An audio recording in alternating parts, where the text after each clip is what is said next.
ప్రపంచ తెలుగు మహాసభలను వీక్షించడానికి ఒక ప్రముఖ వ్యక్తి అయితే వచ్చారనమాట. ఆయన ఎవరో కాదు, తాతా నరసింహారావు. అయితే ఈయన ప్రజెంట్ అయితే మన ముందే ఉన్నారు. ఈ సభల గురించి ఇక్కడ ఎలా ఉంది, ఆయనకి ఎలా అనిపించిందో ఒకసారి సార్ మాటల్లో అడిగి తెలుసుకుందాం. సార్ నమస్తే సార్. బాగున్నానండి, థ్యాంక్ యూ సో మచ్. నా పేరు Tata Narasimharao, vice chancellor of Sri Venkateswara university Tirupati అండి. నేను 2 నెలల ముందు జాయిన్ అయ్యాను.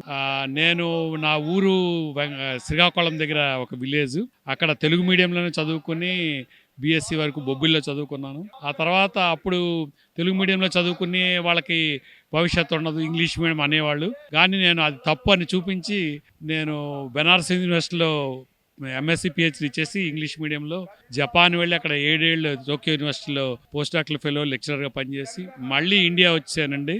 వచ్చి హైదరాబాద్లో స్థిరపడ్డాను. 2 నెలల క్రితం నన్ను ఇక్కడ వైస్ ఛాన్సలర్గా అపాయింట్ చేశారు.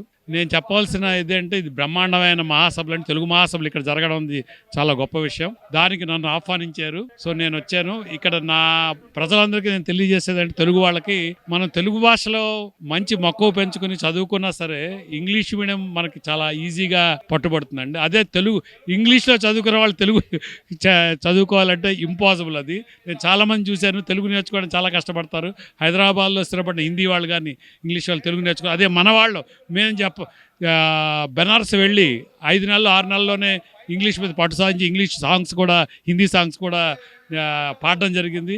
అలాగే జపాన్ వెళ్తే, సో తెలుగు వాళ్ళకున్న గొప్పదనం అంటే ఏ భాషనైనా చాలా ఆసారంగా పట్టేసుకోగలరు.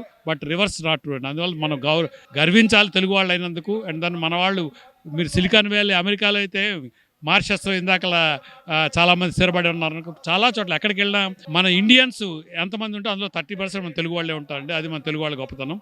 ఐఎమ్ చాలా హ్యాపీ ఇక్కడ వచ్చినందుకు. మీరు నా ఇంటర్వ్యూ తీసుకుని మీకు కూడా చాలా థ్యాంక్స్ అండి. థ్యాంక్స్ ఎలా.